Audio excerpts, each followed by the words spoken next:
juntos, estar juntos, permanecer juntos para sacar adelante la misión de ACIMEC, un lugar de encuentro empresarial para hacer de las empresas, ¿no es cierto?, ese lugar de desarrollo económico, pero también de desarrollo social, que el círculo de personas, por supuesto, es base y es importantísimo.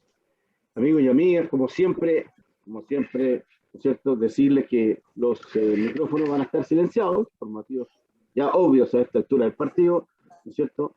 Terminada la conferencia, ¿no es cierto?, nuestro invitado responderá a las preguntas que ustedes podrán ir dejando en el chat para mayor orden, y por supuesto les mandaremos la grabación de esta videoconferencia al final a todos los que estén presentes e incluso a los que estén inscritos. Por supuesto, no puedo partir sin agradecer y solicitar también mantenernos juntos a través de nuestros comités, nuestros círculos y por supuesto aprovechando los servicios que entrega CIMED a través de todas sus corporaciones que ustedes ven en pantalla.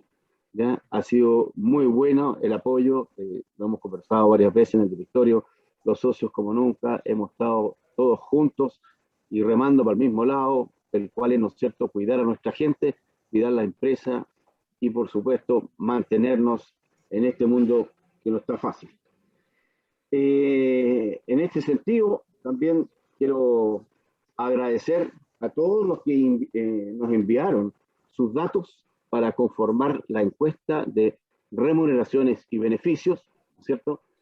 Que vamos a estar ahí en octubre teniendo ya resultados. Si alguien aún quiere, puede, lo cual nos ayuda siempre, mandar algún tipo de información, también veamos si podemos incluso incluirlo. Mientras más participación, mejor. Recordarle que mañana tenemos una asamblea general extraordinaria de socios.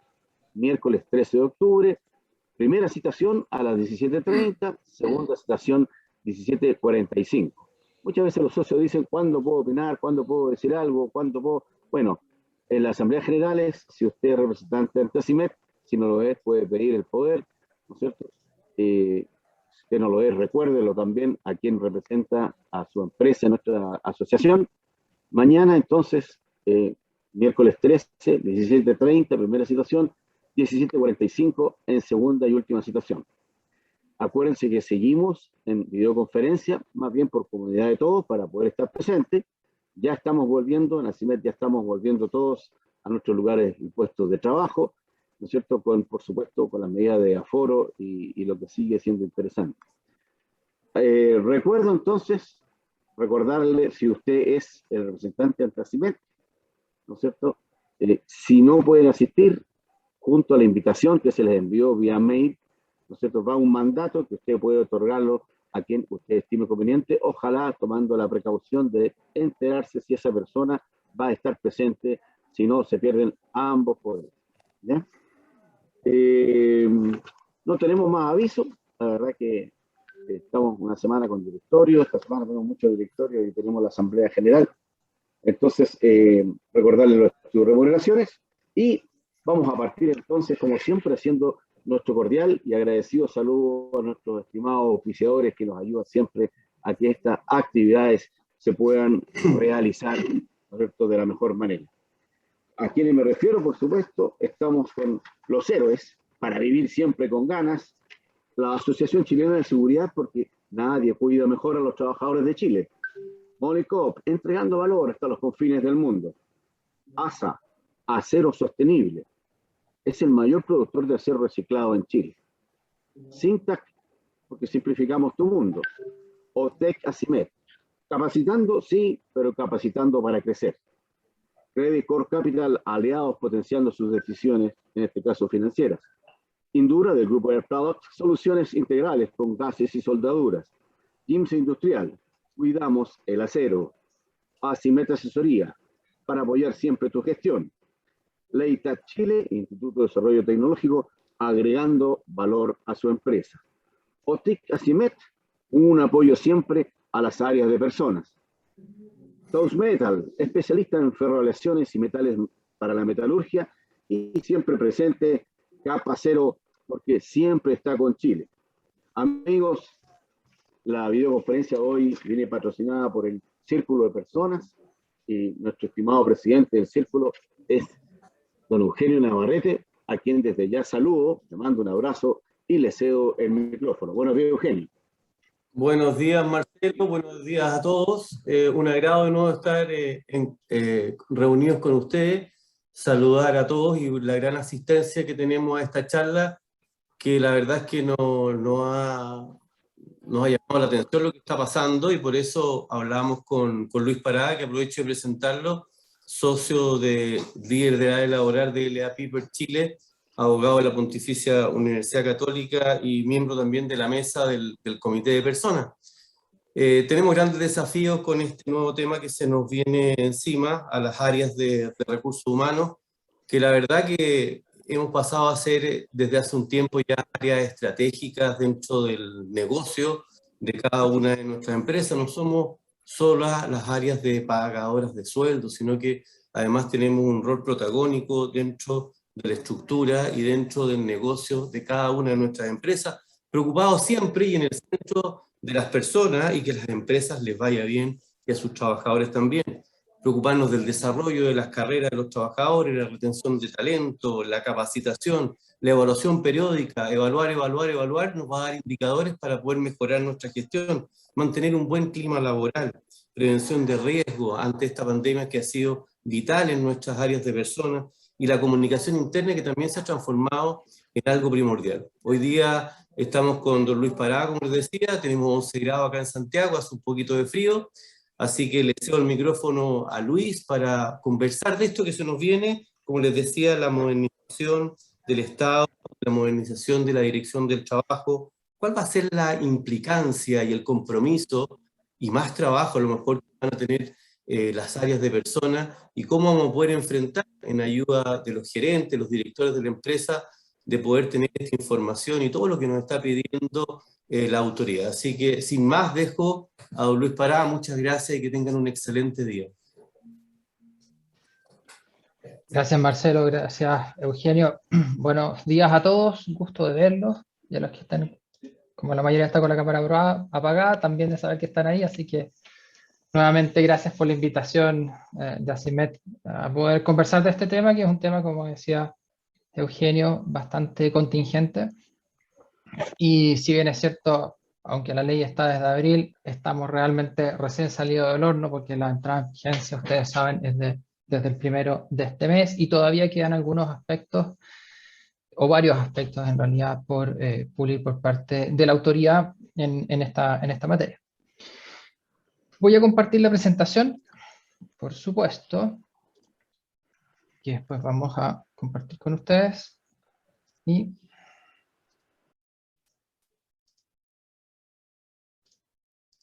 ustedes me comentan si pueden verla. Sí, Luis. Súper, sí, se ve perfecto. fantástico. Ya. Como la ley de modernización de la dirección del trabajo, vamos, por supuesto, a conversar de los desafíos para los empleadores. No, aquí hay la modernización de la dirección del trabajo, tiene varios artículos sobre nuevas dotaciones, cómo se van a llenar estas nuevas dotaciones de trabajadores, cuáles son los medios que van a tener para utilizar en sus nuevas funciones o en sus cometidos. Y por supuesto no vamos a tratar de eso, porque no somos, ¿cierto?, ni ustedes ni nosotros, el foco está en la administración del Estado, sino que realmente en qué es lo que se necesita saber como empleadores, ¿ya? Y ese va a ser el foco de esto. La ley, esta es la 21.327, como ustedes saben, se publicó y lo conversamos a inicio de año, el 30 de abril de este año, pero su entrada en vigencia formal es a partir del 1 de octubre, ¿cierto? Parte de lo más importante que tiene esta ley, desde el punto de vista de empleadores, claro, nuevamente, es la obligación de registro de información del ciclo de vida laboral en la base de datos de la Dirección del Trabajo. Por supuesto vamos a conversar de esto. El relacionamiento electrónico con los administrados, o sea, con nosotros, empleadores, trabajadores y también con sindicatos. Y todavía está pendiente, tenemos primicias en cuanto al reglamento, pero está pendiente un reglamento de registro de información adicional en la página web de la Dirección del Trabajo. Insisto, tenemos una primicia, la vamos a comentar en un rato más. Así que espero que también esto traiga alguna papita, espero que se confirme, pero vamos a mencionárselos en su momento. La ley de modernización, si bien es cierto, la prensa y todos inicialmente en realidad nos enfocamos mucho al registro, que vamos a hablar del registro, ¿cierto? Tiene varios otros cambios que también queremos aprovechar de comentar en esta charla. No nos vamos a centrar en el registro electrónico, lo conversamos hace un tiempo, creo que se ha hablado un montón, podemos conversar algo si ustedes lo necesitan en las preguntas, pero también no va a ser una charla centrada en el registro electrónico de remuneraciones, sin perjuicio de que tengo un par de temas ahí que sería importante conversar y que están pendientes de definición por parte de la autoridad. Como les decía, esto excede del registro. Hay muchos más otros aspectos que tenemos que tener en cuenta. Y el primero es que hay algunos cambios en materia de contratos individuales de trabajo, ¿ya?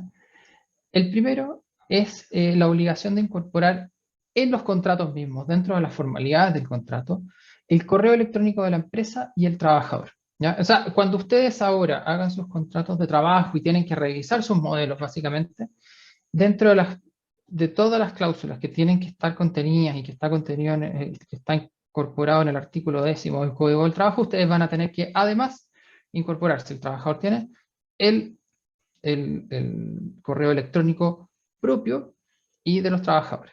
La importancia que va a tener es para efectos de fiscalización de la Dirección del Trabajo. Esto aún no hay ninguna moción, y para que también lo tengan claro ustedes, esto no nos va a permitir, por ejemplo, no nos va a permitir enviar cartas de despido electrónicamente, ¿ya? Eso todavía no existe, pero es una formalidad y el incumplimiento de la formalidad está sancionado con multas de acuerdo a lo que define el tipificador. Por tanto, lo primero que hay que hacer es tenemos que empezar a ver, y esto ya está vigente a partir de este mes, hay que ver cuáles son nuestros modelos y primero incorporar la información sobre el correo electrónico. Una segunda información que se registra también en el Código del Trabajo tiene que ver con el pago de remuneraciones. Hasta antes del mes de abril simplemente se hablaba de la remuneración en pago en dinero efectivo o mediante cheque, ¿cierto? Sigue siendo la regla general el pago en dinero efectivo, dice, sin embargo, dice ahora la ley, a solicitud del trabajador se puede pagar con cheque, que esto ya existía, vale vista bancario o transferencia electrónica a una cuenta bancaria del trabajador, ¿cierto? Siempre a costa de la empresa, ¿ya? Es probable que en algún momento les haya ocurrido, ¿cierto?, que algún trabajador haya pedido una transferencia a la cuenta electrónica de otra persona. En nuestro entendimiento de cómo queda redactada la norma, podríamos tener problemas con esto. Hay que tratar de evitarlo, creo yo, hay que tratar de evitarlo todo lo que se pueda, ¿cierto? A veces los trabajadores, por A o B motivos, requieren la transferencia a una cuenta electrónica diferente de la propia, y eso hay que tratar de evitarlo conforme a la nueva redacción, ¿cierto? Lo importante, y en eso se va a fijar la autoridad administrativa, es que sea a costa de la empresa, especialmente cuando estamos hablando de vale vista. O sea, si yo emito un vale vista, que ese monto de 0,2 UF o lo que sea, no sea cargado al trabajador, sino que tiene que ser de costo de la empresa. Y sugerencia en los contratos de trabajo, yo sugeriría poner que a petición del trabajador, el pago se efectuará en transferencia electrónica a esta cuenta, y ojalá dejar constancia de cuál es el número de cuenta vista o corriente que el trabajador pide que se haga el pago. Eso en cuanto al contrato de trabajo. Hay algunas nuevas, también hay novedades en materia de facultades, nuevas facultades y fiscalización de la Dirección del Trabajo. Una de las nuevas facultades que tiene es la posibilidad de citar de oficio a una mediación voluntaria de las partes. Esto es interesante porque hoy día el sistema de mediación se utiliza en la medida que alguna de las partes lo solicita. Y esto es tanto mediación para una negociación colectiva como una mediación individual. Hoy día es una herramienta que a veces se utiliza por los sindicatos, y habíamos visto que la Dirección del Trabajo, especialmente en negociaciones colectivas, invitaba a mediaciones voluntarias pero sin tener un sustento legal. En mediaciones individuales no. Mediaciones individuales siempre era a petición de parte. Bueno, la ley de modernización, una de las cosas que permite, uno de los cambios que tiene, es que le otorga a la Dirección de Trabajo la facultad legal de hacer de requerir a las partes, de requerir a las partes la asistencia a una mediación. Ahora, el punto es que es voluntaria, no es obligatoria. Acuérdense que la mediación obligatoria hoy solamente se contempla en el Código del Trabajo, en la negociación colectiva, una vez votada la huelga, si es que cualquiera de las dos partes, empresa o sindicato, lo piden dentro del plazo de 4 días. Pero en este caso, lo interesante es que ahora la dirección no requiere esperar a una parte, sino que puede citar, aunque para las dos partes, por supuesto, es voluntaria la comparecencia. Incluso, y esto también es interesante, se contempla que el mediador puede ser asesorado por un experto a su propia costa, no a costa de la empresa, ¿cierto? Y se selecciona por un listado de personas que mantendrá este organismo. Todavía ese listado no lo conocemos, pero está dentro de las facultades de la ley. La designación de esa persona se efectúa de común acuerdo por las partes, y esto puede ser especialmente interesante para industrias muy, muy especializadas, ¿cierto? Sobre todo, yo lo he visto en negociaciones complejas, a veces de industria, por ejemplo, del gas, donde a veces se necesita un tercero que pueda explicar y que pueda asesorar a la Dirección del Trabajo, porque finalmente estamos hablando de fiscalizadores, y cuando uno tiene una industria, de lo que sea, ¿cierto? Ellos no tienen por qué ser finalmente expertos en nada. Pero ahí está una herramienta para que ustedes la puedan también tener en consideración el día en que eventualmente ustedes puedan activar una mediación, o sean visitados o sean requeridos para asistir a una mediación voluntaria, eventualmente decir, bueno, ok, sabes que a lo mejor quiero activar este mecanismo y quiero pedirle a la Dirección del Trabajo que busquemos un asesor que entienda mi industria, para que entienda lo que yo estoy tratando, por ejemplo, de negociar o explicarle a mi sindicato o a mis trabajadores que me están reclamando A, B o C. Otra facultad que se contempla en esta ley es la posibilidad de que el director nacional inicie consultas públicas respecto a pronunciamientos y normas de carácter general interpretativo de las normas laborales. Esto es una novedad también en la Dirección del Trabajo. Ustedes saben que la Dirección del Trabajo generalmente tiene, por la ley orgánica de la dirección, la facultad de interpretación de la ley, pero no es una interpretación, esto es interesante y hay que tenerlo también presente, no es una interpretación vinculante para nosotros como empleadores, ni para los trabajadores tampoco. Es una interpretación que solamente vincula a los fiscalizadores y a los funcionarios de la Dirección del Trabajo, ¿ya? ¿Por qué nos fijamos en la dirección, por qué nos fijamos en los dictámenes entonces? Porque por supuesto nos van dando una guía y ya sabemos que nuestra contraparte en la administración pública, que es la Dirección del Trabajo, va a aplicar sus propios criterios. No es que nosotros tengamos la obligación de seguirlos, y muchas veces ustedes pueden ver que a veces uno termina en litigio en tribunales con la Dirección del Trabajo, y no son pocas las veces que los tribunales dan la razón a los empleadores, ¿cierto? Confirmando así que una interpretación de la Dirección del Trabajo puede no ser ajustada a derecho. Pero bueno, en fin, nosotros todo es prudente para un área de recursos humanos estar al tanto de la información y de la interpretación que haga la Dirección del Trabajo. Bueno, la gracia que tiene esta norma es que, al igual que lo están realizando los organismos superintendentes, hoy día la Superintendencia de Pensiones, la CMF, la Comisión para el Mercado Financiero, por ejemplo, emiten la Fiscalía Nacional Económica también, ¿cierto? Emiten borradores de sus normas de interpretación abiertas a la comunidad para que la comunidad pueda dar su opinión. Eso probablemente las asociaciones gremiales como ACIMED van probablemente a utilizarlas, y en mi experiencia con otras asociaciones gremiales probablemente les pidan ayuda a ustedes y les digan, oigan, señores, denme su opinión respecto de esto que viene, y ustedes siempre son con muy poco tiempo, así que estén atentos y aprovechen la instancia de revisar, porque la verdad es que hay un input que se le puede dar a la administración que vale la pena. Por supuesto que lo que la Dirección del Trabajo vaya a recibir no es vinculante, esto no tiene ninguna obligación de implementar lo que se le pida o lo que se le sugiera. pero de todas maneras es un input que puede ser interesante tenerlo ahí presente. Se estableció también en la ley, y esto es interesante, se consagró que los estándares de fiscalización tienen que reunir ciertos mínimos, ¿ya? El respeto a los principios de responsabilidad administrativa, gratuidad, o sea, no nos pueden cobrar, eficiencia, eficacia, o sea, hacerlo con los menores recursos posibles, en el menor tiempo posible, coordinación, impugnabilidad de los actos administrativos, o sea, que siempre yo pueda recurrir a una instancia administrativa o judicial en contra de esto. Control, o sea, que haya alguien que supervise efectivamente esos actos administrativos, probidad administrativa, o sea, que nadie me pueda coimir por esto. Transparencia y publicidad. Aquí básicamente se están consagrando los principios que estaban en la Ley Orgánica Constitucional de Base de Administración del Estado y la Ley de Base de Procedimiento Administrativo. Es interesante porque esto no existía en la Dirección del Trabajo. Y esto hay que complementarlo con el Manual de Procedimiento de Fiscalización, que fue publicado el 1 de octubre pasado en el Diario Oficial. Y este Manual de Procedimiento de Fiscalización consagra también, ya a nivel formal y administrativo, los derechos y los deberes de los ciudadanos fiscalizados, ¿cierto? El derecho a conocer cuál es la fiscalización que se está realizando, por qué motivo, quién es el fiscalizador, el derecho a aportar pruebas. Es interesante, si bien es cierto, lo venía la Dirección del Trabajo realizando un poquito de facto y venía dándolo a conocer de facto.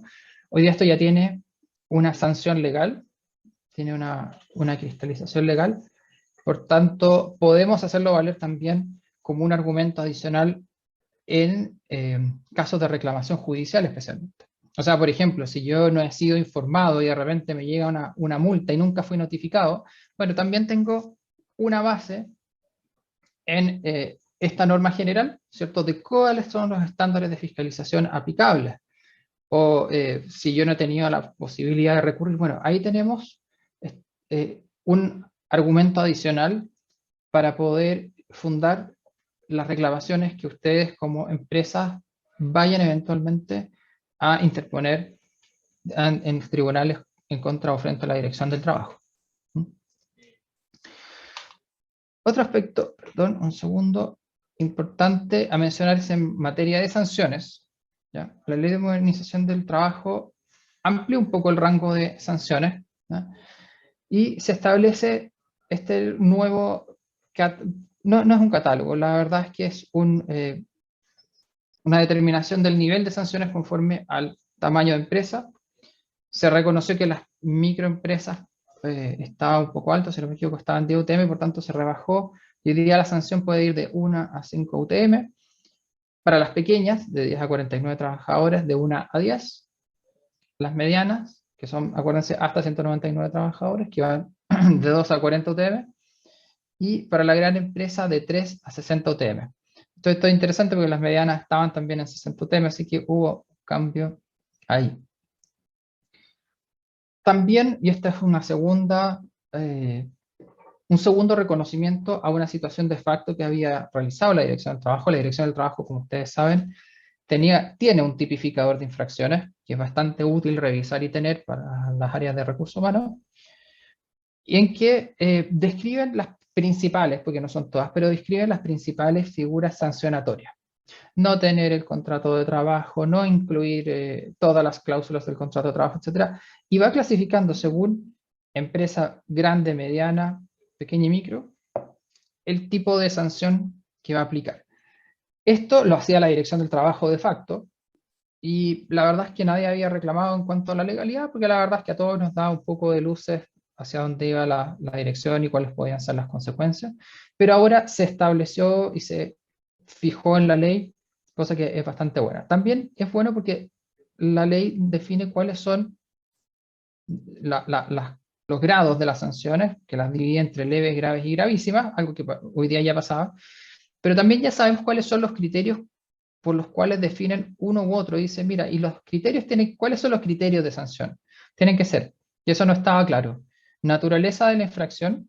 No es lo mismo no es lo mismo no cuidar la vida y salud de los trabajadores y que por eso alguien se mate, ¿cierto?, a que el contrato de trabajo no tenga un correo electrónico, por supuesto. Afectación de derechos laborales, número de trabajadores afectados, ahí está la división de las sanciones conforme al número de trabajadores que conversamos, Y esto es bien importante y vamos a ver cómo se aplica, que es la conducta del empleador. O sea, probablemente acá sí que vayamos a ver, o más bien se consagra, creo yo, porque la ley no dice nada más que conducta del empleador, pero yo creo que se consagra la posibilidad que la Dirección del Trabajo haga una diferencia, no ya en cuanto a la reiteración de la misma infracción, ¿cierto? Que eso ya estaba en el Código del Trabajo. Si uno era sancionado, ¿cierto? La reiteración se podía duplicar y la nueva reiteración hasta triplicar la sanción, ¿cierto? La verdad es que no va a ese punto. Yo entiendo por conducta del empleador que de alguna manera la Dirección del Trabajo está aquí consagrando la posibilidad de que podamos ser calificados como un empleador complejo, si es que tenemos muchísimas sanciones y a lo mejor nos pasan una multa realmente fuerte por una conducta que a lo mejor en sí misma no es grave, pero que por la reiteración, ¿cierto? O por el historial que podamos tener, no estamos calificados como un buen empleador. Entiendo que a eso se refiere, vamos a tener que ver cómo se aplica, y por supuesto, esto también puede ser materia de importantes subjetividades y arbitrariedades, por tanto, yo creo que vamos a tener que esperar a ver realmente cómo se aplica. Recordemos que aquí estamos en una nueva institucionalidad, esto no estaba claro con el antiguo tipificador, pero ahora la ley le está diciendo, sí, usted puede hacer una diferencia en cuanto a infracción respecto de la conducta. Y yo entiendo que es conducta previa, así que vamos a ver cómo esto se va desarrollando. Hay cambios también en materia de lo que nosotros denominamos, o que comúnmente se denomina multiroot, que es la declaración judicial de único empleador. Como ustedes podrán recordar, y probablemente hay muchos que les ha pasado o que se sienten, eventualmente pueden estar en riesgo de que les ocurra, ¿cierto? En que el multiroot consiste básicamente en que dos o más empresas son declaradas judicialmente como un solo empleador para efectos laborales y de seguridad social. No implica cambio de la malla societaria, no implica pagar los mismos impuestos, no implica nada salvo, ¿cierto?, que somos considerados un solo empleador para efectos laborales y previsionales. Lo que por supuesto puede tener consecuencias, ¿cierto? Si una empresa, por ejemplo, no tiene utilidades líquidas y la otra sí, la que no tiene utilidades líquidas no paga gratificación y la otra sí. Pero si somos declarados un solo empleador, probablemente las dos vayan a pagar, van a tener que pagar gratificación. Y así, o sea, podemos nombrar varios otros ejemplos. Lo que existía con el multiroot es que una vez que se declaraba un multiroot por un tribunal de justicia, la situación no era claro cómo poder salir de un multiroot. Les recuerdo que para ser un multiroot se necesita, el elemento principal es tener una dirección laboral común, o sea que haya una sola entidad que dirija a los trabajadores de las diferentes empresas que se consideran un multiroot. Generalmente, por ejemplo, puede ser una gerencia de recursos humanos corporativa, ¿cierto? Que distribuye las órdenes y controla a los trabajadores de las diferentes unidades. Eso suele ser una dirección laboral común. Y dice la ley cualquier otra circunstancia adicional, como ser parte de un mismo grupo, tener un mismo controlador, prestar los mismos servicios o servicios complementarios, etc. Bueno, lo que no estaba claro es cómo se salía. Yo una vez que era declarado multiroot, no tenía básicamente ninguna herramienta para salir de eso. Y eso, por ejemplo, podía ser un problema al momento de yo querer vender una empresa.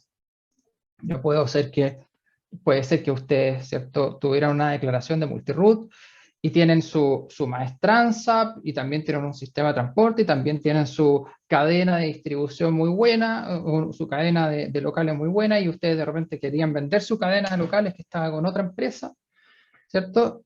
Pero al ser declarado multiroot no tenían cómo zafarse de esto. Bueno, lo que hace la ley es que genera un cambio en esta materia. Lo primero es que procesalmente se establece la posibilidad de que el juez agilice los informes obligatorios de la Dirección del Trabajo en caso de juicio, pero esto es lo más importante. Se puede solicitar judicialmente el término del multiroot.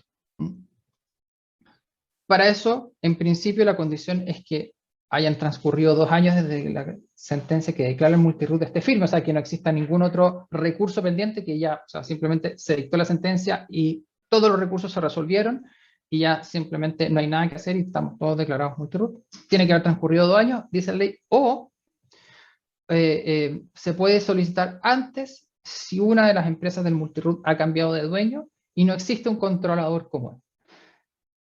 Si se cumplen estas dos condiciones, cualquiera, o sea, las empresas pueden pedir la disolución del multiroot, aunque no es claro, mi interpretación es que solamente lo podría pedir aquella empresa, o va a afectar a aquella empresa que ha cambiado de dueño, no debiese afectar a las demás. Y esto es un juicio, se notifica a las partes que hayan demandado. Si antes nos demandó un sindicato o nos demandó un grupo de trabajadores, bueno, se va a notificar a esas mismas partes y en el caso de los trabajadores, en el caso que tengan un contrato vigente. Si no lo tienen, no es necesario notificarlo.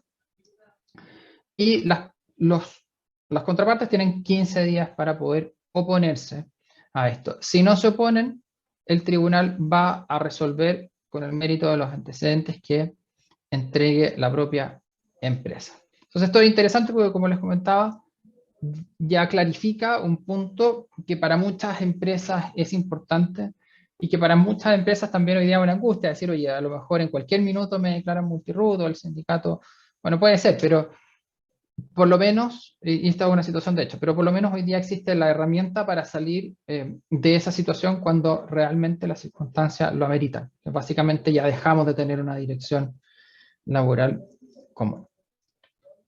Otro punto importante de esta ley es lo que se denomina relacionamiento electrónico con los administrados, que es básicamente, para que lo tengamos claro, la dirección del trabajo se está moviendo hacia el uso de medios electrónicos para todas sus funciones, ¿ya? Para todas sus funciones, para citaciones, para hacer audiencias, se está moviendo a las plataformas electrónicas y a sus fiscalizaciones, en la resolución de requerimientos que podamos hacer. Todo se va a empezar a hacer por plataformas electrónicas. La Dirección del Trabajo está implementando estos medios. Y la excepción va a seguir siendo el uso del papel. Y es una excepción bastante limitada, porque la verdad es que hay que pedirlo, ¿ya? O sea, ¿qué es el relacionamiento electrónico? O sea, la ley nos exige ahora que las actuaciones de todas las partes de dirección del trabajo y administrado, y cuando habla administrado habla de la empresa, de los trabajadores, de los sindicatos, todos los trámites, actuaciones, requerimientos, tienen que hacerse a través de medios electrónicos, ¿cierto? Para lo cual la Dirección del Trabajo tiene esta plataforma, que es la plataforma Miete, y donde debiésemos también tener un sistema de seguimiento en qué está nuestra petición. Las denuncias, fiscalizaciones, solicitud de pronunciamiento y consulta, nosotros debiésemos saber en qué es lo que está. La Dirección del Trabajo está implementando esto, pero la verdad es que hoy día, ya si tenemos que hacer una solicitud, debiese ser por ley, ¿cierto?, efectuada a través de este mecanismo. ¿Cuándo se va a mantener los medios más tradicionales, ¿cierto?, el uso de papel? Primero, a solicitud del usuario, y es por causales bien específicas. Carezco de medios electrónicos, no tengo acceso a ellos, o porque actúo excepcionalmente a través de ellos. Por eso es súper importante que ustedes tengan, ante la Dirección del Trabajo, ya a partir de este mes, registrada una dirección electrónica de correo, ¿cierto?, a la cual les van a empezar a llegar las citaciones, las notificaciones, les van a llegar a esa dirección de correo.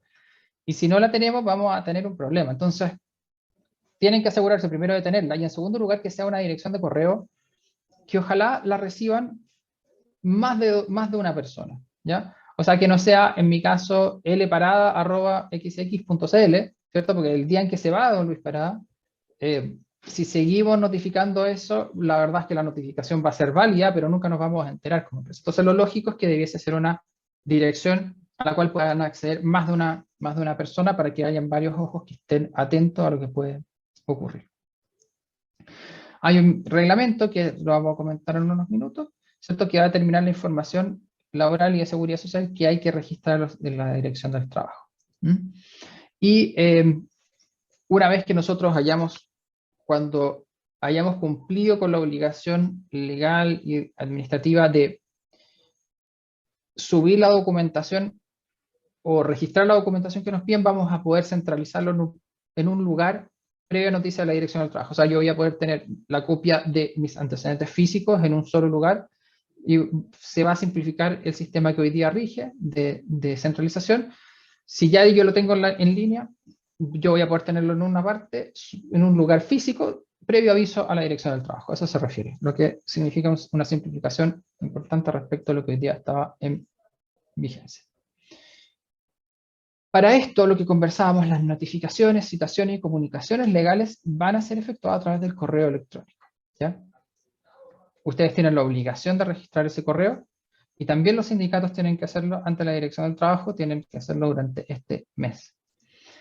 La dirección de correo electrónico se va a considerar vigente mientras no se informe un cambio. Por eso mi sugerencia es que sea por ejemplo, notificaciones laborales, y al que tengan acceso a varias personas, en vez de ser una persona determinada, física determinada, porque se va lo típico, nadie sabe cuál es la clave de la persona, demoran 3-4 meses en averiguar cuál es la clave, y la verdad es que ya hemos recibido citaciones, notificaciones o sanciones, y va a haber, como se dice vulgarmente, pasado la vieja, ¿ya? Entonces es importante que se haga esto con conciencia en aspectos bien prácticos. ¿Cuándo se entienden practicadas las notificaciones que hace la Dirección del Trabajo a través de correo electrónico? Tercer día hábil siguiente desde el envío a las partes. Es una presunción legal, o sea, nosotros eventualmente podríamos probar, por ejemplo, que mi servidor estaba caído, que nunca recibí esto, pero tendríamos que probarlo. La regla general va a ser al revés, una presunción legal, o sea, salvo que probemos lo contrario, la notificación se entiende formulada al tercer día hábil posterior a la emisión del correo electrónico. Claro, lo que hace el legislador, la verdad es que razonablemente dice, oye, ningún correo electrónico se demora más de 3 días, ¿no? Entonces, da un espacio suficiente para el caso que se cae un servidor, vuelven a levantarlo, siempre son situaciones de un par de horas, lo más grave habrá sido un par de días, entonces hay un aspecto que es bien razonable. Entonces, acuérdense de ver bien su bandeja de spam y estar permanentemente chequeando esa casilla de correo, ¿ya? Porque a partir del tercer día se empieza ya a correr, ese es el primer día que ustedes tienen para o cumplir la orden administrativa o para reclamar de la orden administrativa o para corregir lo que le están pidiendo y empezar a contar el plazo de 15 días de solución para optar a la rebaja del 50% de la eventual sanción. Se mantienen otras formas de notificación, claro, personal o por carta certificada para quien no tenga correo electrónico, que es lo que veíamos en la diapositiva anterior, ¿cierto? Si yo no tengo correo o mi uso excepcional y lo pido, me van a mantener la notificación por carta certificada. También, esto es importante, se aclara ya finalmente una discusión que era típica entre abogados y Dirección del Trabajo, de cuál es el plazo para reclamar, ¿cierto? La Dirección del Trabajo ha sido un péndulo, ha tenido doctrina que es un péndulo, que decían, mira, los 30 días eran corridos, después otros decían, no, los 30 días eran hábiles. Bueno, esta ley aclara el punto y habla de días hábiles administrativos, o sea, no solamente son los hábiles legales normales, para que ustedes sepan, contemplan de lunes a sábados, exceptuando festivos. Los días hábiles administrativos es de lunes a viernes, exceptuando días feriados, por supuesto. Por tanto, el plazo se nos alarga un poco. Ahora, ojo, que eso es para reclamar y solicitar la rebaja administrativa, no para plazos judiciales, ¿ya? En el registro, otro punto, el punto más importante, más conocido, es el registro en las bases de datos de la Dirección del Trabajo.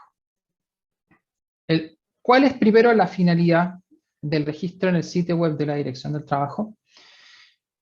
Los fines son fiscalización, o sea, van a poder pescar toda la información que nosotros tengamos y hacer una fiscalización desde la comodidad del escritorio, es decir, vamos a ver si están pagando el sueldo base, vamos a ver cómo están en el cumplimiento de reglamento interno o lo que sea, en base a lo que nosotros tenemos la obligación de entregarles a la Dirección del Trabajo, ¿ya? También para conciliaciones, o sea, pueden estar en una conciliación y van a abrir lo que se llama el expediente electrónico o la carpeta electrónica del trabajador y van a decir, en vez de debiese ser para eso y vamos a ver cómo lo van a hacer, si en vez de pedirnos una tonelada de papeles, a lo mejor el fiscalizador van a ser más prudentes ahora y van a decir, oye, vamos a ver el registro electrónico. Sí, mira, aquí tengo el contrato, aquí tengo el anexo, aquí tengo el registro de asistencia, lo que sea. En la medida que lo necesiten, van a poder utilizarlo. Para mediaciones, para ratificación de finiquitos, dice la ley. También para fines estadísticos, o sea, pueden de manera impersonal pescar toda esa información y decir, oye, ¿cómo están las remuneraciones? Para la típica, la ENCLA, la encuesta laboral de la Dirección del Trabajo, etc. Estudio y promoción de cumplimiento de normativa laboral. Ahí lo pueden utilizar, no necesitan ninguna autorización porque ya la ley los autoriza para eso. Lo primero que hay que registrar, que contempla la ley, son los contratos de trabajo, ¿ya? El registro es dentro de 15 días desde su celebración. Por tanto, si nosotros tenemos contratos que fueron celebrados a partir del 1 de octubre, estamos todavía a tiempo de registrarlos en la Dirección del Trabajo. Ahora, ¿qué es lo que se registra? No se escanea, no se manda un PDF. ¿Ya? Esto es súper práctico lo que les estoy comentando, eventualmente en algún momento puede variar, pero hoy día lo que se hace es que tenemos que darnos el latón, básicamente, de que alguien digite todos los datos del contrato de trabajo, de las partes, de jornada, de estipulaciones, de remuneración. Eso es lo que hoy día es obligatorio registrar en la Dirección del Trabajo, lo que va a ser bastante trabajo porque vamos a tener una persona digitando básicamente esta información. Por supuesto, si ustedes tienen, como van a tener en un archivo Word o de procesador de texto, esto debiesen poder hacer rápidamente un copy-paste, pero quienes utilizan formularios impresos probablemente va a ser más complicado.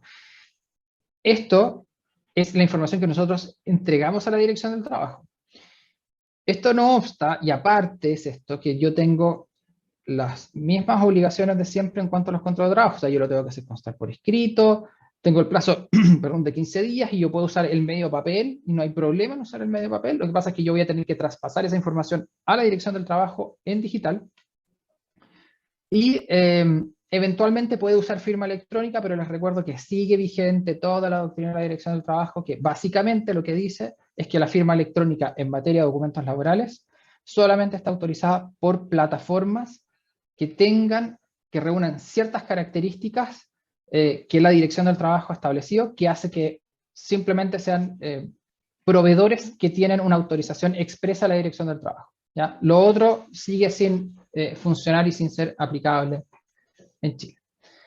¿Qué pasa con los contratos a plazo fijo de faena? Me han hecho esta pregunta, porque la verdad es que los contratos a plazo fijo de faena, ustedes saben que tienen que ser firmados dentro del plazo de 5 días desde la incorporación del trabajador.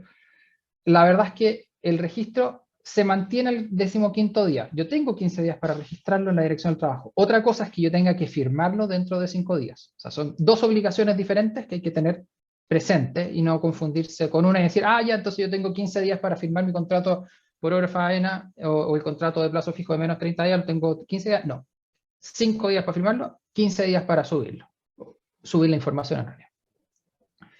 Los anexos de contrato de trabajo, la verdad es que lo que se establece es que las modificaciones se tienen que incorporar. Lo que está diciendo el borrador de reglamento también da el plazo, evidentemente, de 15 días, que es lo lógico. ¿Qué pasa con los contratos anteriores al 1 de octubre del 2021? Va a haber obligación de registrarlo, los contratos que estén vigentes, por supuesto, hasta el 30 de abril del 2022. ¿Ya? ¿Por qué el 30 de abril del 2022? Porque es el día 30 desde la publicación de la ley, que es el mandato legal. Por tanto, hay que empezar ya con tiempo a empezar a subir esos contratos de trabajo. Pero ese es el plazo que tenemos para subir esa información, insisto. No es escanear el contrato, es traspasar la información que está en Word, pescar ese Word, y vamos a tener que traspasarlo al formulario de la página web de la dirección. Eso en materia de contratos de trabajo. En materia de término del contrato de trabajo, ¿qué es lo que se registra en la Dirección del Trabajo?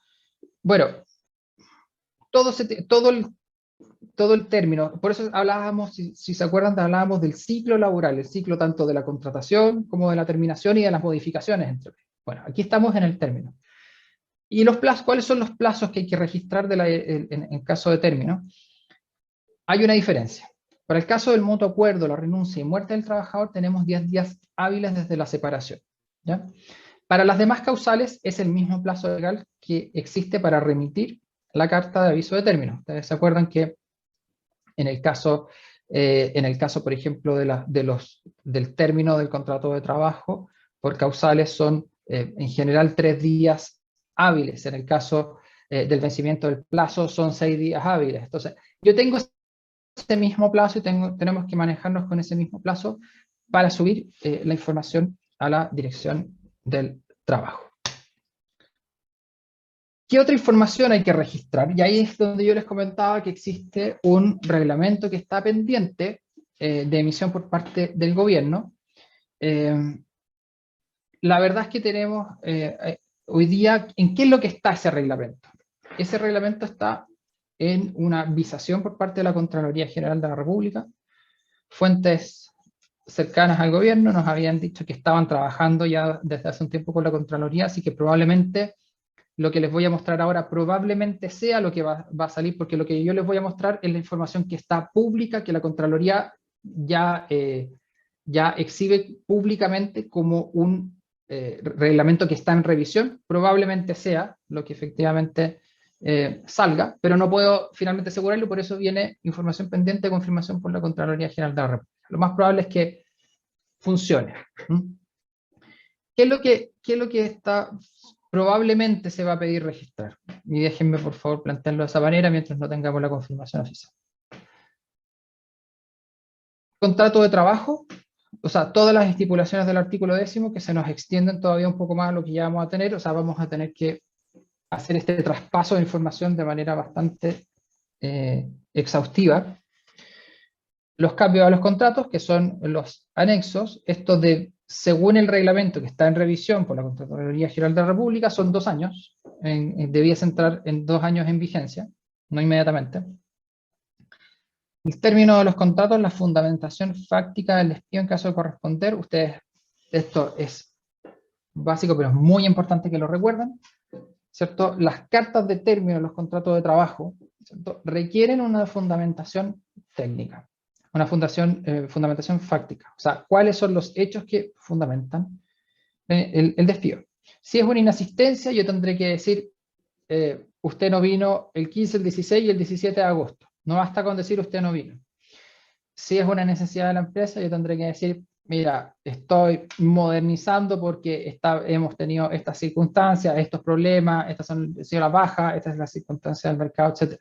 Si es una falta a la probidad, yo tendré que decir, este era su puesto, lo pillamos robando, estas son las circunstancias que lo pillamos, le dimos la posibilidad de defenderse, usted nos explicó, lo que sea. Eso vamos a tener que también subir esa información a la dirección del trabajo. ¿Ya? Hoy la dirección del trabajo lo único que puede hacer en esto es fiscalizarnos formalmente si fundamentamos o no fundamentamos. Pero la gravedad de no fundamentar, y esto, perdona, es algo básico que excede lo que estamos conversando, pero que es muy importante que ustedes lo tengan presente. La mala fundamentación de las cartas significa automáticamente perder un juicio de despido. Y eso se los comento porque lo que pasa hoy día en los tribunales de justicia, y desde hace ya bastante tiempo, es que una carta que está mal fundamentada, aplican las normas procesales que dicen que si la carta no señala los hechos, no se pueden presentar pruebas por la empresa, básicamente, de los hechos que no están invocados en la causa. Por tanto, una causal muy genérica como, oye, estamos en reestructuración, o usted no asistió, o faltó a la probidad, simplemente significa perder un juicio de entrada, así que ojo con ese punto, y esto ya es un comentario y una recomendación general sobre este punto. El libro de remuneraciones electrónicos, que ustedes saben que se va a entregar los primeros 15 días de cada mes. La Dirección del Trabajo, hay un par de comentarios sobre el libro de remuneraciones electrónicos. La Dirección del Trabajo dice que está esta norma vigente. Yo, honestamente, no me parece esto es mi opinión personal. Mi opinión personal es que no es obligatorio todavía subirlo, porque finalmente, y eso lo había confirmado en abril, en un webinar, la directora nacional dijo, bueno, cuando salga el reglamento, ahí sí va a ser obligatorio. Y la verdad es que sí, depende del reglamento. Mientras este reglamento que estamos hablando no salga, no hay una obligación, desde nuestro punto de vista legal, de subir esta información.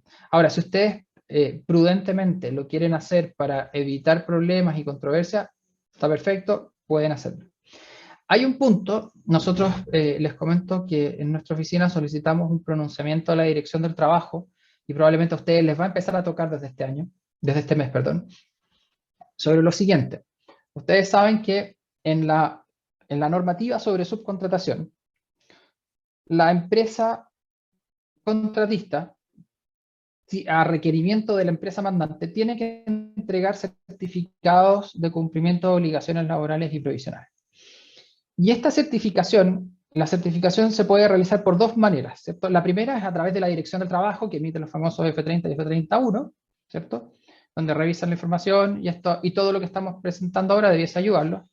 Pero hay una segunda vía que es especialmente utilizada en la minería, y es el uso de organismos externos que realizan procesos de revisión de las empresas contratistas, ¿ya? Y el problema que existe, y esto es bien importante, es que cuando nosotros estamos trabajando en una faena, ¿cierto? Y la mandante nos pide nos obliga a someternos legítimamente, porque tienen el derecho a hacerlo, a esta fiscalización externa de organismos independientes. Ese organismo, que no es la Dirección del Trabajo, sino que es una empresa, tiene, conforme al reglamento que hay del año 2007, tiene el deber de revisar el libro de remuneraciones. Ahora, ¿cuál es el problema acá? El problema es que el libro de remuneraciones es un archivo plano que tiene la nómina de todos los trabajadores de la empresa y todas las remuneraciones. Entonces, ¿qué es lo que está pasando? Que si yo trabajo en una faena donde, por ejemplo, está el 30% de mis trabajadores, ¿cierto? Tal como están las cosas hoy, yo tengo que debería entregarle a esa empresa externa mi libro de remuneraciones, que yo no lo puedo dividir, ¿cierto? Con todos mis trabajadores, a pesar de que ellos solamente tendrían autorización para ver el 30%, lo que me pondría a mí como empleador contratista en incumplimiento de un deber fundamental de proteger la confidencialidad de la información laboral del otro 70% de trabajadores que no tienen nada que ver con esa faena, ¿ya? Entonces nosotros levantamos el punto a la Dirección del Trabajo, pedimos un pronunciamiento administrativo, una interpretación, la tenemos pendiente, así que tan pronto la tengamos se la vamos a hacer llegar. Yo en este momento la recomendación que les daría, a falta de cualquier otra información, y si es que realmente esto se pone, sus mandantes se lo exigen, yo pediría por último que la persona de este organismo externo vaya a la oficina de ustedes y ustedes se sienten con esa persona a ver específicamente la nómina de aquellas personas que son parte de la faena, ¿eh? Porque efectivamente con el registro electrónico, la Dirección del Trabajo ya ha dicho que no van a existir registros por centros de costos, que es lo que uno hacía antes. Antes lo dividía por centro de costos y entregaba el libro de remuneraciones por centro de costos, que era la faena. Bueno, hoy día eso ya no existe. Por tanto, estamos esperando ahí el pronunciamiento de la dirección sobre este tema. Se van a tener que entregar también antecedentes del Comité Paritario de Higiene y Seguridad, básicamente quiénes son, la fecha de constitución y quién es el trabajador aforado. Antecedentes del Comité Bipartito de Capacitación, muy parecido. Información básica del Reglamento Interno de Orden, Higiene y Seguridad. Esto básicamente va a ir una declaración jurada de cumplimiento. Afortunadamente no nos van a pedir la transcripción del reglamento completo. Pactos especiales de condiciones de trabajo, que como recordarán son los que son acuerdos que se toman con los sindicatos para compatibilidad de vida familiar, por ejemplo, es uno. Sanciones aplicadas conforme al reglamento interno, esto no va a ser inmediato, estos signos que tienen a los lados vamos a ver más adelante qué es lo que significan, pero vamos a tener que registrar sanciones si yo amonesté, si apliqué una multa del 25% de la remuneración diaria, conforme al reglamento. Bueno, voy a tener que informárselo a la Dirección del Trabajo, por tanto, eventualmente puedo ser fiscalizado en esto y esto me va a obligar a ser más, probablemente nos va a obligar a ser bastante precisos en la forma en que vamos a empezar a sancionar a los trabajadores para evitar fiscalizaciones o blindarnos frente a una fiscalización. Los instrumentos colectivos tenemos que enviar copias. Acá lo interesante es que cuando se envía la copia electrónica, la Dirección del Trabajo va a entender, o estaría entendiendo, conforme a lo que dice este reglamento, pendiente de definición de la Contraloría, es que ya con eso se daría cumplimiento a la obligación legal de depósito, que siempre era lo que se le olvida a todo el mundo, ir a depositar el instrumento colectivo una vez cerrada la negociación colectiva. También se va a pedir el registro de asistencia y periodos de no prestación de servicios, esto en 20 meses después de la publicación. Esto no tengo idea cómo lo van a hacer, el reglamento honestamente no lo especifica para nada, sino que simplemente dice hay que informar mensualmente el registro de asistencia y los periodos de no prestación de servicios. Vamos a ver qué es lo que ocurre con esto. Y eventualmente este reglamento estaría dando como facultativo, ¿cierto?, entregar información sobre finiquitos y sentencias de multiroot o empleador único. Aquí están las simbologías, algunas son 2 meses, van a entrar 2 meses en vigencia desde la publicación del reglamento, otras 7 meses y otros en 13 meses desde la publicación, e incluso 20. Ese es el de este que están viendo acá, el registro de asistencia y periodos de no prestación de servicios, van a ser en 20 meses. Yo creo que la dirección se está dando plazo para poder determinar cómo técnicamente van a pedir esa información. Todo lo que esté registrado, la Dirección del Trabajo, insisto, va a poder acceder, ¿cierto? Y eso es, porque esto ya lo comentamos, esto ya lo comentamos. Eso es en cuanto a la ley de modernización, por lo menos lo que les quería contar hoy día, que hemos hecho un resumen, insisto, no era la idea enfocarnos solamente en registro electrónico, sino que era verlo más globalmente. Voy a dejar de compartir, por si acaso hay preguntas ahora.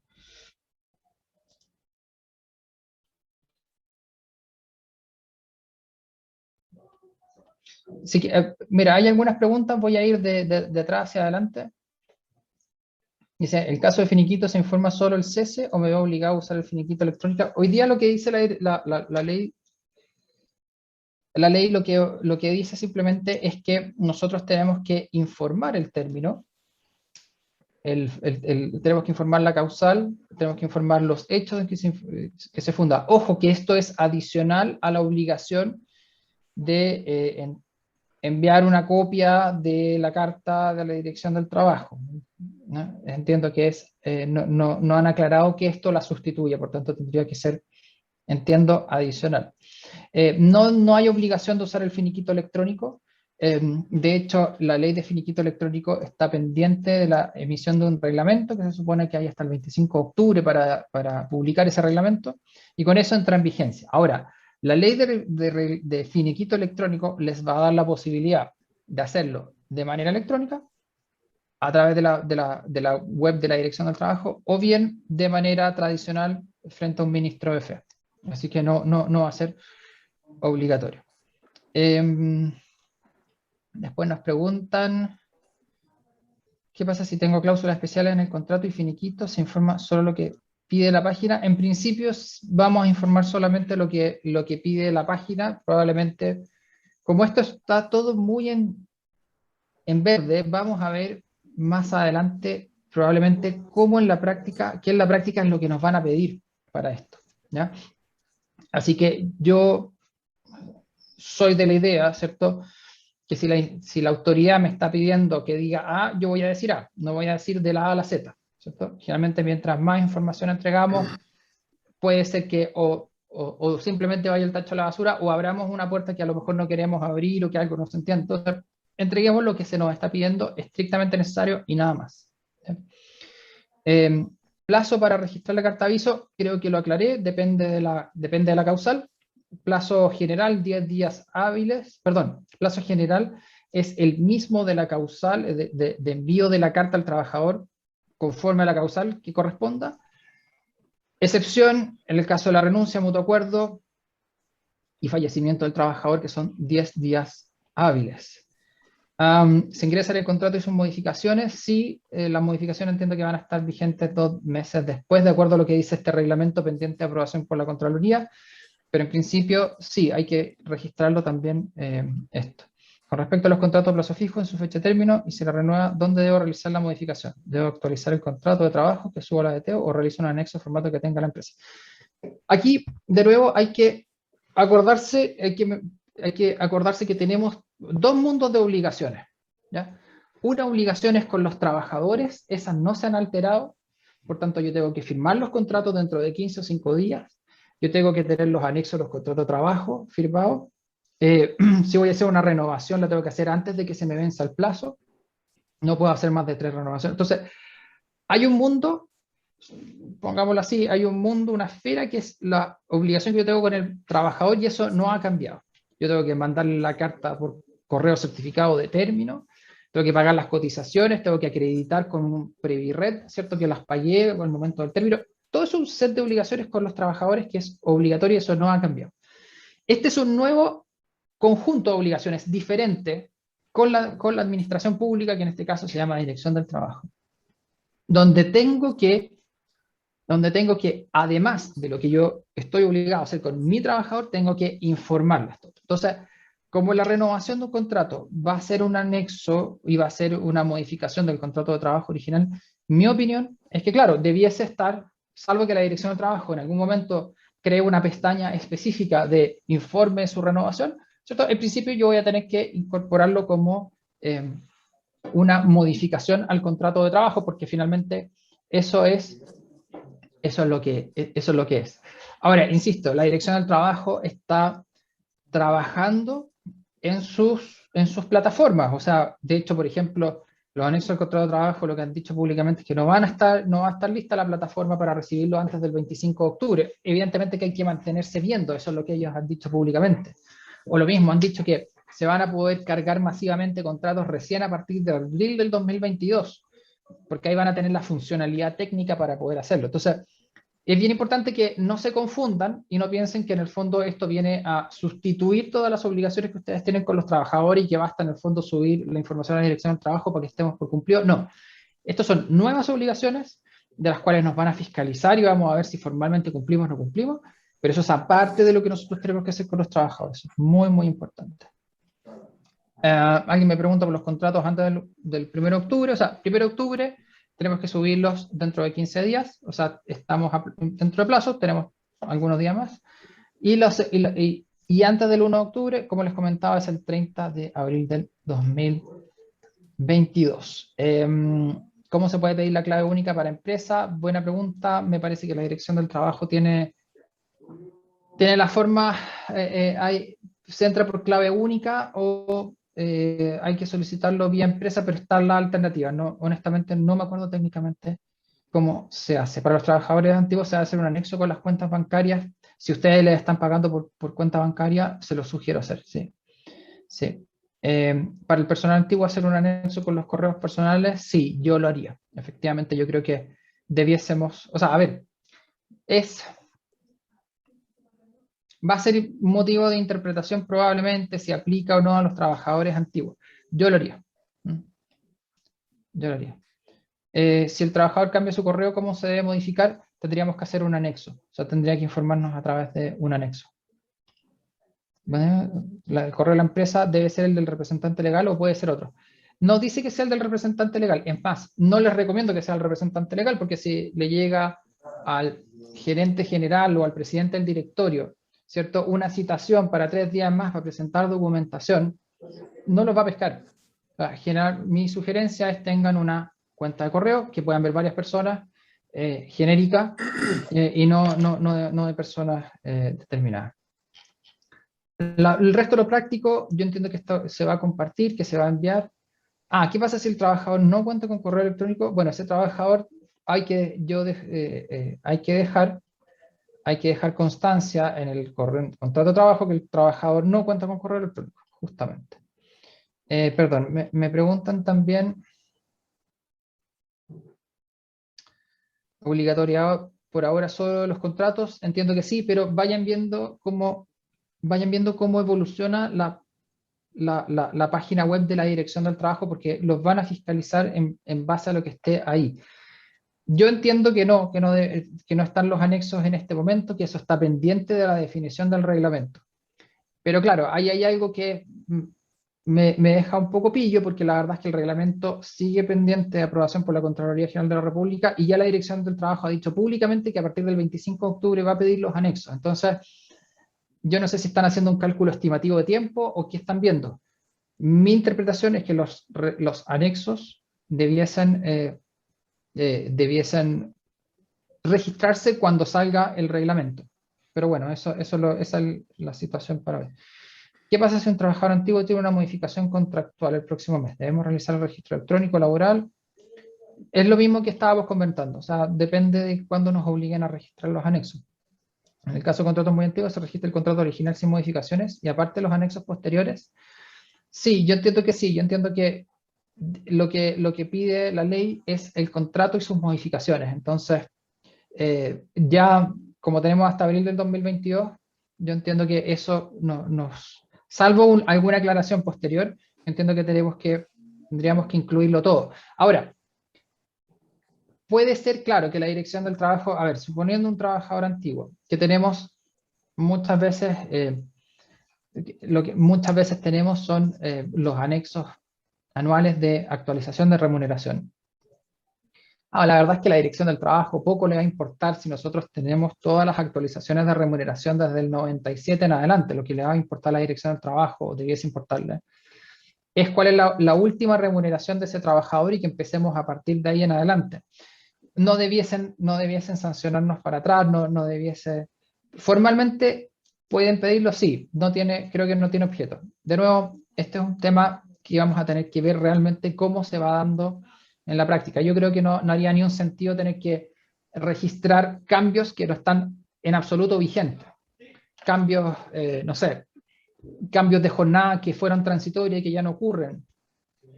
Anexos de suspensión de común acuerdo que ya no están vigentes. Creo que no tiene ningún sentido. Después de registrar el contrato inicial con esa renta y luego la última actualización, creo que es lo que habíamos conversado. Cómo hay que reingresar los contratos históricos vigentes, se informa la renta actual, lo que decía el contrato inicial. No, yo entiendo que vamos, a ver, como hay hasta abril del 2022, tenemos todavía tiempo para ingresar, para ver cómo nos van a pedir el ingreso de anexos. Yo creo que eso es finalmente lo que nos va a dar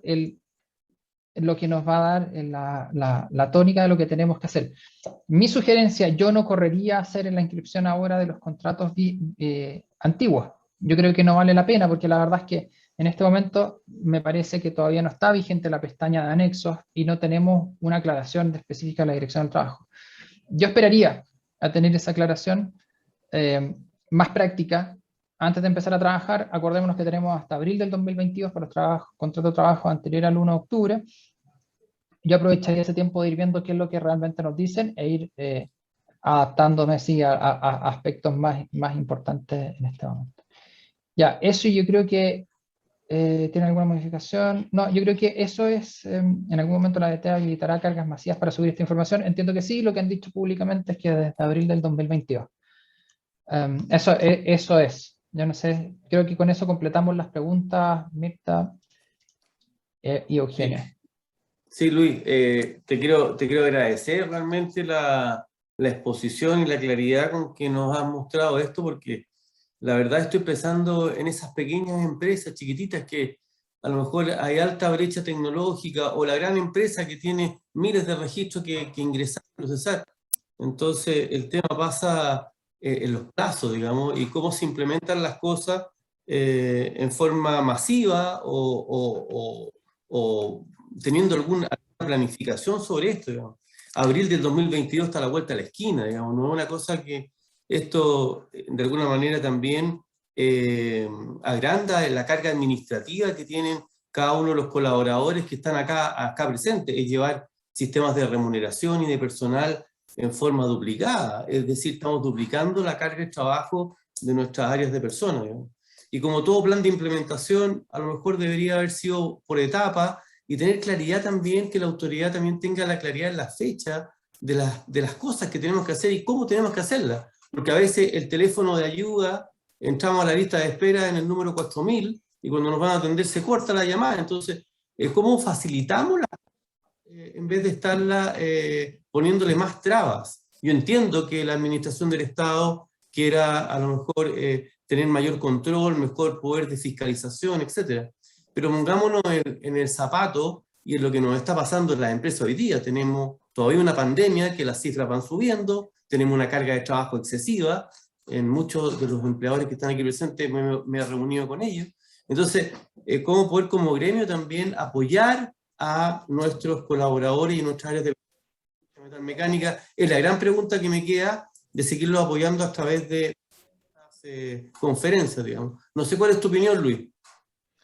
No, perfecto. Mira, yo creo que hay que revisar internamente cómo están preparados para el cumplimiento de todas estas nuevas obligaciones. Se va a venir también la ley de finiquito electrónico con algunas otras particularidades. La verdad es que yo creo que la Dirección del Trabajo también va a estar en su marcha blanca, ¿no? Yo creo que tampoco la Dirección del Trabajo en este momento tiene las respuestas a todo lo que se le va a ir dando, y por eso es que también el reglamento que está en la Contraloría, que veamos si es que se aprueba, que yo creo que va a ser.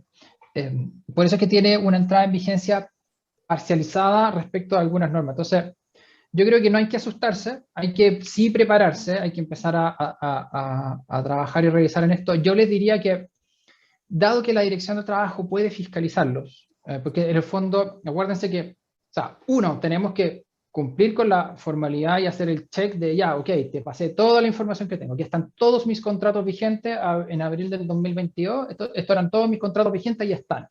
Los del 1 de octubre del 2021, perdón, lo hemos ido subiendo, uno a uno. Te iba entregando el libro de remuneración electrónica una vez que ya salió el reglamento, está bien, vamos a tener el check. Pero acuérdense que con toda esta información, la Dirección del Trabajo puede armar fiscalizaciones a requerimiento de sindicatos, personas, o de oficio. También acuérdense que la Dirección del Trabajo a veces hace fiscalizaciones de oficio, generalmente focalizadas, muchas veces son de oficio, suelen ser denuncias un poco anónimas, pero los pueden fiscalizar. Entonces, yo creo que mi llamado, Eugenio, es quizás revisar cómo estamos, a ver si hay algo grave dentro de lo que estemos haciendo hoy día, pues, porque tenemos dos cosas, como insisto. Uno es hacer el check, ya te subí la información, pero el segundo es asegurarnos de lo que estamos entregando nos va a causar un problema o no nos va a causar un problema, hasta dónde nos expone, ¿ya? Yo en ese sentido, Eugenio, a lo mejor podemos, nosotros generalmente lo que hacemos en estos casos es hacer, y estamos tratando de diseñar algo específicamente para la entrada en vigencia de esta ley, la de finiquito electrónico, de una revisión de bajo costo, en el fondo un levantamiento laboral de bajo costo que a lo mejor podemos compartir dentro de la CIMED para poder apoyar a los socios, en el fondo, y hacer una revisión rápida de bajo costo para ver en el fondo cómo están y en qué aspectos tienen que mejorar. Bien, muchas gracias, Luis. Quiero agradecer a Mirta, a Fernanda, a Ignacio y a Marcelo por la convocatoria y la organización de este evento, de un verdadero evento, porque participaron más de 100 personas, y los vamos a dejar invitados a través de Luis y el área de personas y el comité de personas para una próxima oportunidad para poder estar al tanto de lo que está pasando, porque nos estamos informando a lo mejor a destiempo de las cosas y tenemos que estar al día. Así que tengan un excelente día y muchas gracias a todos por participar. Muchas gracias a todos. Luis, vamos a esperar la presentación para poder subirla a nuestra página web y así todos los socios puedan ver la presentación y además la charla, la grabación. Que estés todo muy bien. Muy buena semana. Buena semana. Gracias. Adiós.